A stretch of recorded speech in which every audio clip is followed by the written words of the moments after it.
Најголемите светски имиња од дисциплина прецизно слетување дел од Европскиот куп во параглайдинг во Охрид, можност за промоција на Охрид и алтернативниот туризам.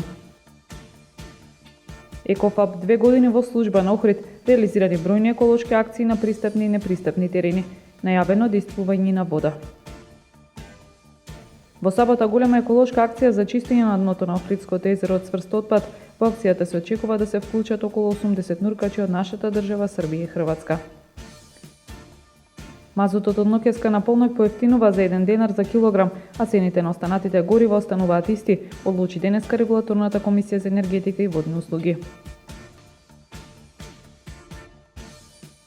Времето утре сончево со умерена облачност и температура од 7 до 21 степен.